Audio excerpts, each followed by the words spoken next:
Hi guys! Welcome back again to our channel. So this is John from Team Iguana. Welcome back! So for today's vlog is magbe-bake tayo ng low carb cream cheese cake. So guys, it's been I think 12 months na akong naglo-low carb. And yeah, I'm losing weight fortunately. And yun nga, still nagugustuhan ko pa rin kumain ng masasarap like for this one. Kasi ito yung mga ingredients na gagamitin natin. So instead na flour yung gagamitin ko, low carb tayo. So almond flour yung ginagamit ko. So, ito yung butter. So, which is pasok pa rin sa low carb natin. And eggs, syempre. At ang ating cream cheese. So, pwede kayong gumamit ng ibang brand. So, ito yung gusto ko kasi napaka-creamy. And we have those. Fresh cream and vanilla. So, ito yung ginagamit kong sugar. So, Baker's Secret for organic stevia siya. And, yun nga. Keto-friendly. And, yun nga. Meron din tayo ditong lemon which is, yan, pag-juice na ako ng lemon natin at ang ating sour cream. So for crust guys, I'm using almond flour and butter, which is I use 1/4 cup. Iba tayo ng vanilla. For this one, I can use 1 teaspoon of this. And yung ating sugar. Pero konti lang ilalagay ko kasi dadagdag ko lang yung sugar sa ating butter later. So, yan, sugar. And yan, just mix it.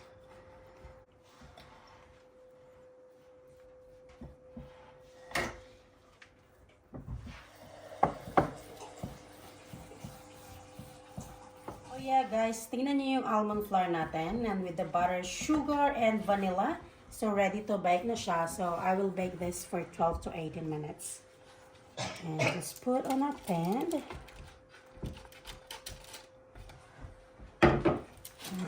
Just press it.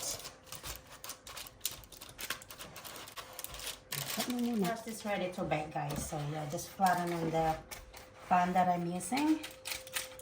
And yeah, perfect. So guys, my crust is ready. So let's bake this for 180 degrees Celsius, which is for just 12 to 15 minutes. So guys, look at my oven. So yeah, nag-bake na din kasi ako ng goodies for my friends, which is not low carb. So yeah, nag-bake tayo ng low carb na dessert natin for today. Kasi may party kami maya. So yan, 12 to 15 minutes. Going to make our cream cheese mixture. So cream cheese.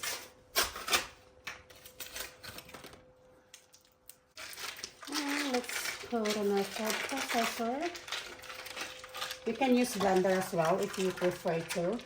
But I'm using this para mas mabilis.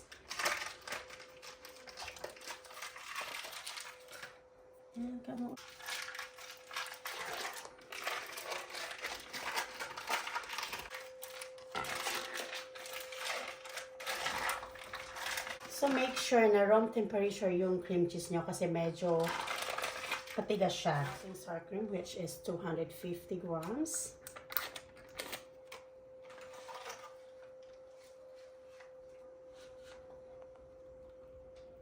Napakadali guys, pag halu-haluin nyo lang. Ganyan. Then eggs.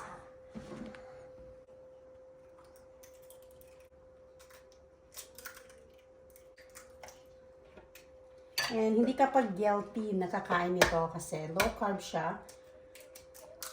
But in moderate, syempre. And vanilla, 2 teaspoons of vanilla.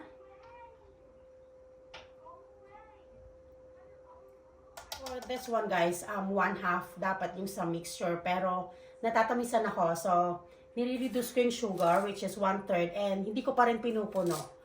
Parang ganyan lang siya sa 1/3 cup ko. Pero prefer nyo na medyo matamis kasi nga dessert.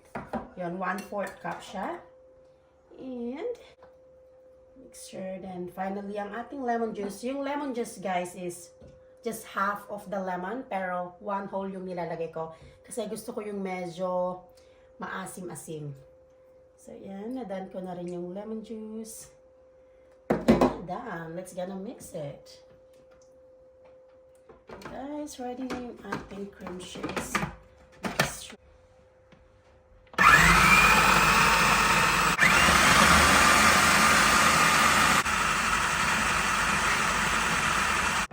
So, i-mix lang natin siya. Ibababa lang natin yung mga butter mixture natin dyan para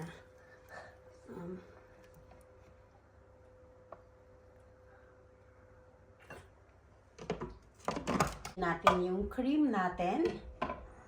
And it's 1/2 cup of the cream.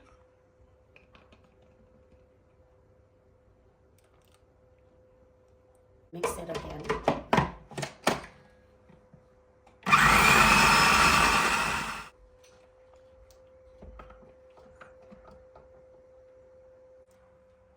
Oh, look at that.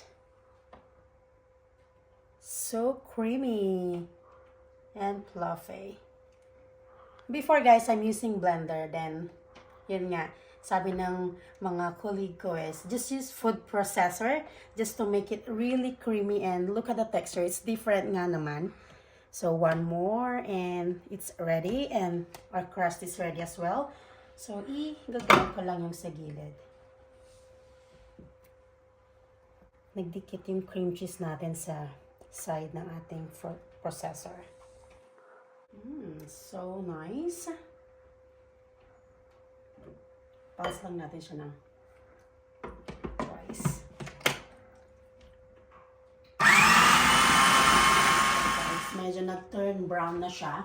So which is, ito yung gusto ko, medyo crisp yung ating crust. Look at that.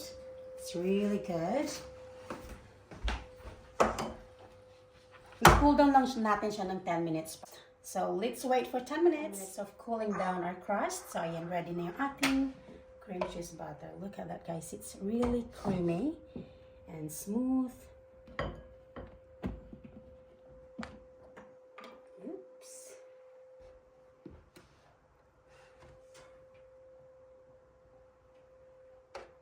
Look at that, guys. It's really creamy.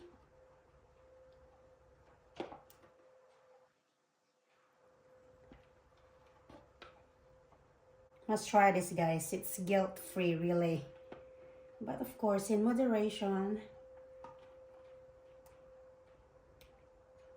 So guys, ready na ating cream cheese cake. And yeah, let's bake this for 180 degrees Celsius again. And yeah, 40 to 45 minutes. Or it takes sometimes 1 hour.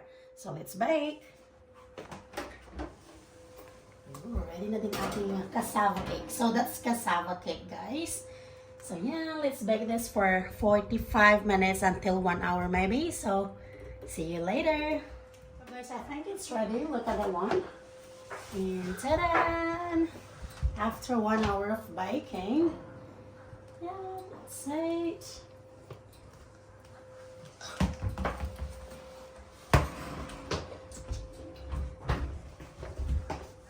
And we're gonna cool them down for 1 hour. Sometimes I do it in fridge for 2 to 3 hours para mas maganda yung texture pag kinat mo siya. So we'll cut later. So guys, for this one, we just make some cream cheese cake. Pero kung gusto nyo din, pwede rin siyang lagyan ng toppings like blueberry. Para yeah, blueberry cheesecake as well. So ayan. You maybe yung half, lalagyan natin ng blueberry cheesecake para naman hindi siya boring. Pero I can eat this like this one. Yung ganyan lang siya na walang toppings. So, ayan. Kasi ni-slice ko na. May handaan ngayon dito sa bahay. Kaya gumawa din ako nito para yung mga low-carvers na bisita ko, makakakain nito.